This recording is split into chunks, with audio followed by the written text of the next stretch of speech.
Gregório Bacic, 70 anos recém-feitos, jornalista e cinedocumentarista e escritor de vez em quando, signo Touro.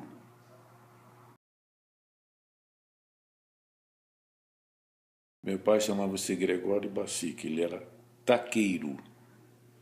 A minha mãe, Frana Bacic, ela era dona de casa.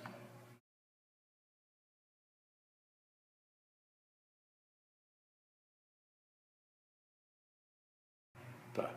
A minha formação educacional, eu fiz um início de um curso de língua e literatura russa no final dos anos 60, na Universidade de São Paulo, onde eu estudei com o professor Boris Schneiderman. Mas eu abandonei o curso em seguida. Em 1968 era muito complicado para ficar na universidade, na USP. Muito complicado por conta da ditadura.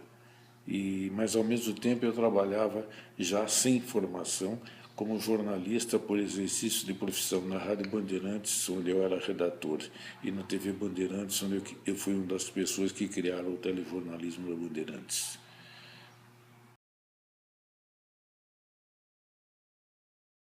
Eu conheci o Abujanra na produção da TV Cultura. Eu já trabalhava lá desde maio de 1969. Ele entrou em 1970, mais ou menos. E ele era uma pessoa que ele entrava em qualquer lugar como quem entra num palco. Cheguei, assim. E ele era uma pessoa extremamente provocativa e brincalhona com todo mundo, sobretudo com as moças. Ele chegava, cruzava com alguém, apresentavam ele para ela, ele perguntava: "Ah, minha querida, você é fulana, tudo bem? Como vai a sua vida sexual?" E elas riam, todos riam. Tal. Isso em 1970, né? Era uma época que era difícil fazer essas perguntas. Né? Então ele acontecia muito no espaço da televisão por conta disso, por conta de se dar bem com as pessoas, por conta de ser um amigo com que se poderia contar. Sempre. É isso.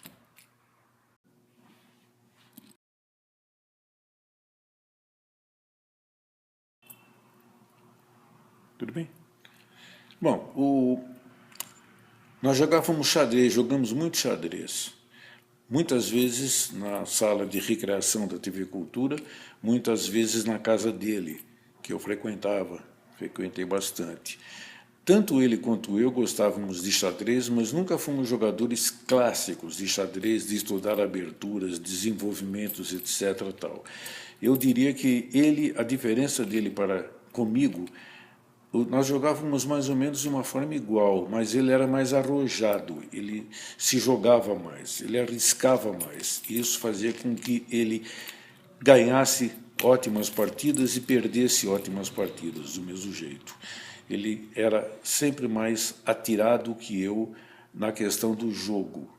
A questão do jogo, não só do xadrez, como outras coisas, tal, eram coisas muito constantes e fortes nele.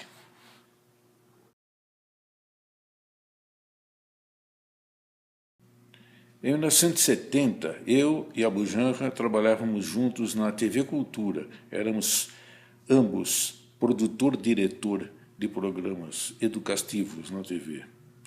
Nós éramos bastante amigos, apesar da nossa diferença de idade dele. Ele tinha 38 anos, eu tinha 24.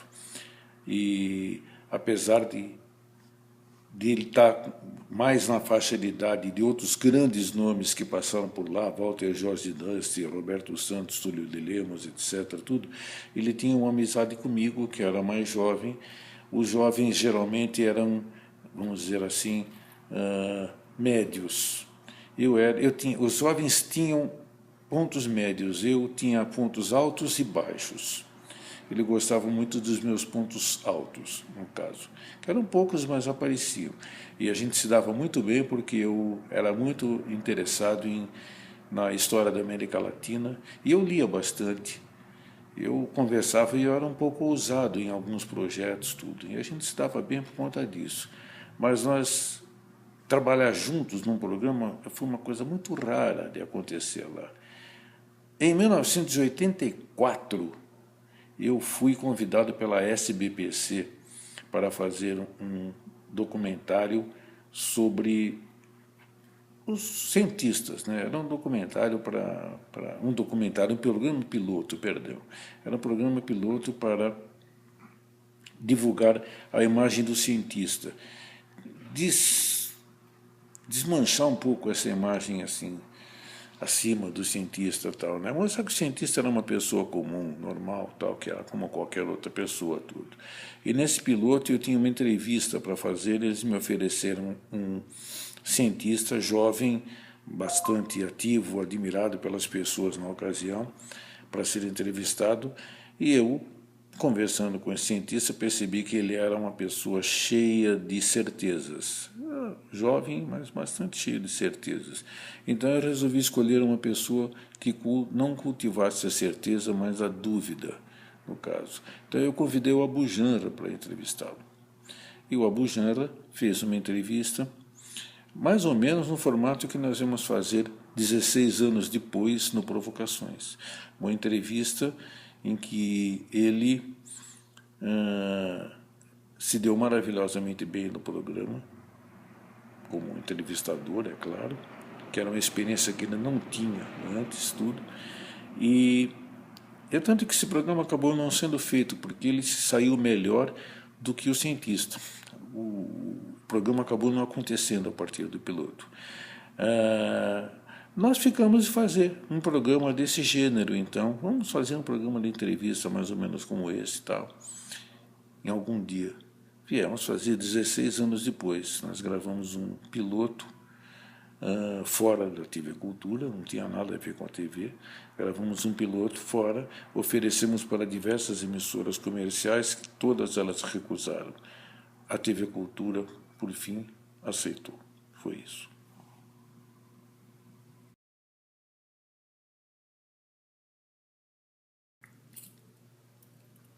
Bom, o programa que nós fizemos, gravamos um piloto fora da TV Cultura, levamos esse piloto, a TV Cultura aceitou, e aí então nós começamos a gravar um programa que se achava lá que deveria fomos contratados, em outras palavras, para fazer 13 programas. E talvez esse contrato pudesse ser renovado 1, 2 ou 3 vezes. Chegaram a dizer para a gente, inclusive, na ocasião, um dos diretores de lá, que não existia mais que 50 pessoas importantes que merecessem ser entrevistadas no programa no país. E nós dissemos, não, 50 não, tem 180 milhões de pessoas que podem ser entrevistadas. Tanto que nós fomos contratados para fazer 13 programas e paramos o programa 704, porque o Abu Janra morreu no programa logo depois do 704. Como é que nós refizemos esse programa? Fizemos inicialmente um espaço que tinha uma mesa de vidro, e ela era de vidro exatamente para que uma das câmeras se pudesse movimentar e pegar as pessoas através do vidro, de baixo para cima, os entrevistados e um entrevistador.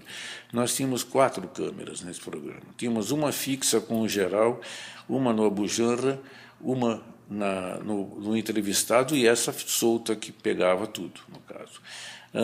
Tínhamos cenários, sim, mas como nós fizemos um piloto e não tínhamos cenografia para o piloto, nós usamos um pôster enorme do Abu Janra, de uma das peças dele que ele tinha feito no teatro, que ele tinha feito, né? Usamos como cenário. E ficou durante um certo tempo.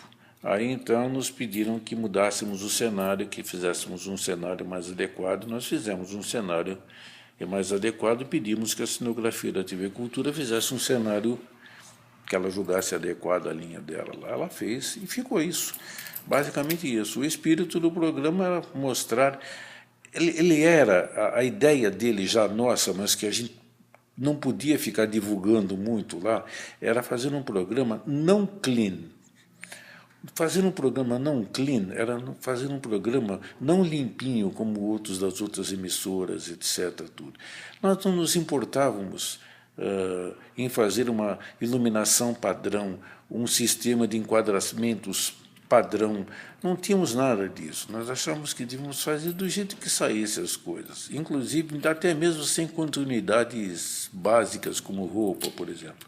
Aliás, isso seguiu até o último programa da série. Você vê que às vezes o Bujanra aparecia com uma roupa no programa e com outra lendo um poema, certo? Ou lendo o final do programa, tudo, né? Porque nós gravávamos isoladamente as entrevistas e gravávamos as poesias, os textos em outros dias, no caso, né? Os primeiros programas da série tiveram mais do que um entrevistado sempre, tiveram 3 ou 4 entrevistados, porque a gente centrava muito mais o programa num tema, numa ideia, não numa pessoa. Nos interessavam as ideias de quem estavam lá. E o programa tinha ideias não assim postas assim tão assim, né? Mas eram ideias que se alinhavavam sutilmente durante o programa. Por questões de produção, de racionalização de produção, nós tivemos que ir mudando, encurtando o número de pessoas por programa, até que acabou ficando uma pessoa só por programa. Isso por questões de produção, porque nós não gravávamos nos horários regulares da televisão, nós gravávamos aos finais da tarde de sábado. E também tem essa questão, né? Ou seja, a gente precisava de ter 3 ou 4 programas na frente, adiantados, para não ficar em cima da programação. Ficava mais simples a gente entrevistar uma pessoa por programa. Era o que a gente fazia, geralmente.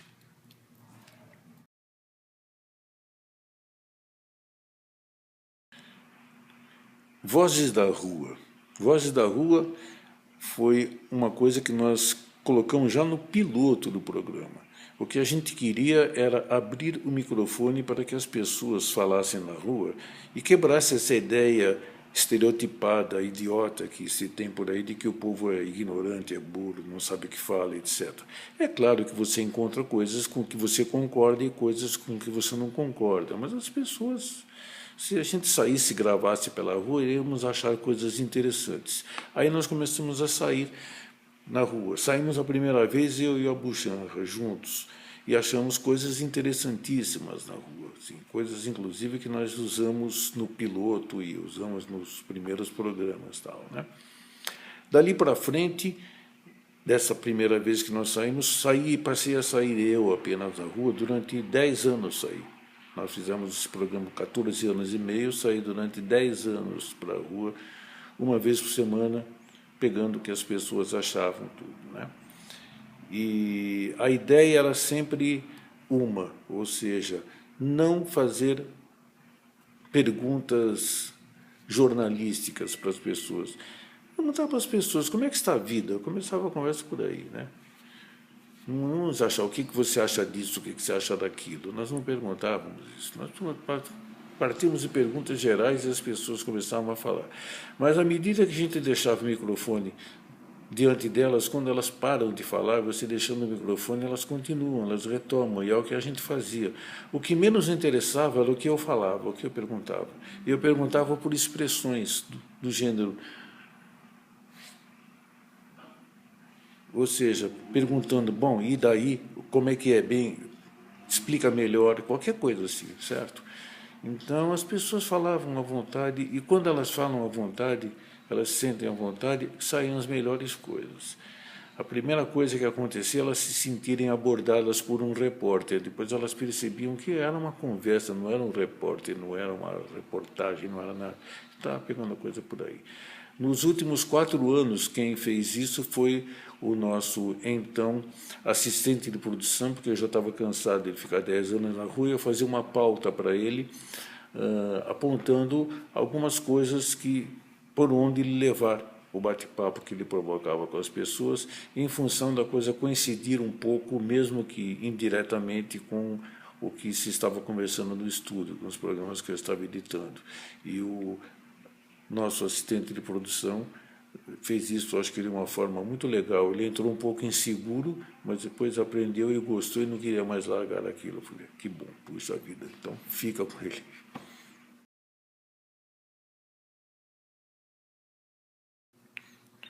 Bom, eu sou cinedocumentarista. Com o cinema, propriamente dito, é uma relação que eu estou travando atualmente. Eu estou realizando documentários de longa-metragem, inclusive. Agora, a minha primeira grande participação como cinedocumentarista na vida foi em 1977, numa ocasião em que o Globo Repórter teve sua época de ouro. Existia grandes cinedocumentaristas lá, Eduardo Coutinho, João Batista de Andrade, Hermano Pena, diversos. E eu fiz parte desse grupo de pessoas. E eu realizei lá um documentário chamado Retrato de Classe, que ficou muito marcado, ele marcou época na ocasião, teve uma repercussão extraordinária e tem até hoje. Existem trabalhos acadêmicos que são feitos aqui no Brasil e fora do Brasil, inclusive, que foram feitos sobre esse documentário. Basicamente isso. De lá para cá, eu me dediquei muito pouco à parte documental, muito raramente, por questões diversas. Aí dá para falar 50 anos a respeito, mas como nós não temos 50 anos, fica por aí.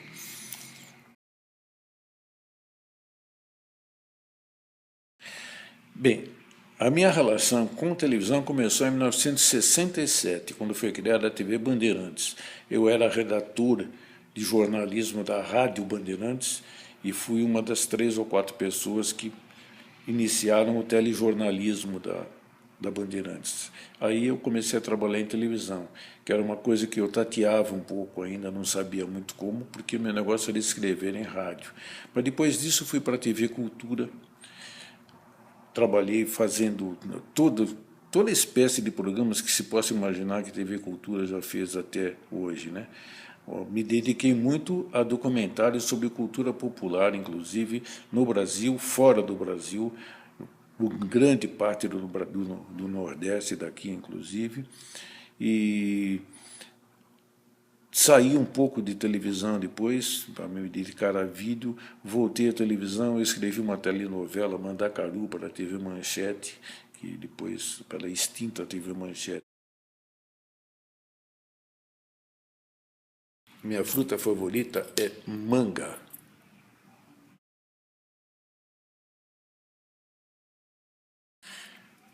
Olha, eu não sei quem, não lembro mais quem me ensinou a ler. Eu lembro que uma vez eu estava lendo no quintal da minha casa uma revista chamada O Guri, era uma revista em quadrinhos, e que de repente eu comecei a ler.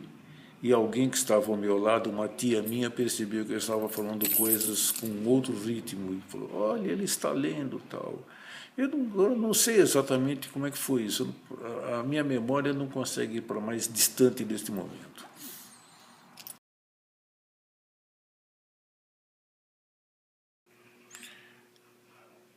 Olha, o que acho que fica do Provocações é um modelo de programa considerado de entrevistas jornalísticas, mas não é um bate-papo sobre ideias, que é uma coisa que na televisão não tinha. Parece que agora está começando a ter alguns, até um pouco inspirados pelo modelo que a gente desenvolvia lá, né?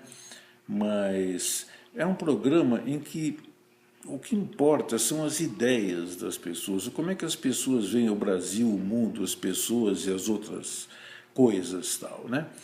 E não exatamente qual é o papel que elas desempenham na política de não sei o quê, qual é o papel acadêmico que elas desempenham, para isso não interessava para a gente. O que nós queríamos era exatamente como a gente usava, dizia no programa, né? Queremos tirar a alma da pessoa, certo? Queria saber quem é a pessoa que está lá dentro. Eu acho que se a televisão fizesse alguma coisa nesse sentido, seria interessante. Se não fizer também, não vai fazer falta para a televisão, porque ela nunca fez mesmo, né? Então a gente recebia muitas mensagens, você tem tudo até hoje guardado disso, assim, dizendo que era um grande programa, que era o melhor programa. Eu não acho que fosse assim, o melhor, eram os outros que não faziam. Nós fazíamos um programa barato, extremamente barato, um programa pobre em termos de recursos, mas a gente fazia com afinco. Certo? Eu acho que é uma coisa meio que por aí. Era um programa muito pesquisado, a gente escolhia muito bem as pessoas que deveriam ser entrevistadas.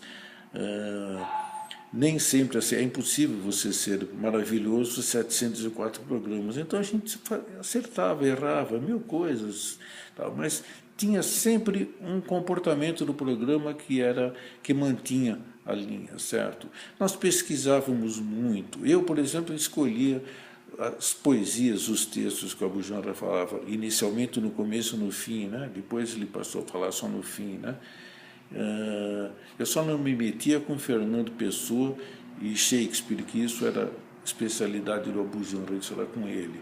O resto eu mesmo escolhia, pesquisava bastante, preparava as entrevistas todas, as perguntas básicas das entrevistas que o Abu Janra faria e depois desenvolveria em cima das respostas dos entrevistados, tudo tal. Então tinha um envolvimento muito grande, tanto dele como meu nesse programa, né? Com um detalhe que me parece absolutamente fundamental. Em 704 programas, 15 anos, nós não fizemos uma única reunião para discutir o que nós estávamos fazendo, nem entre nós, nem com a equipe que trabalhava com a gente. Tal era o nível de entendimento.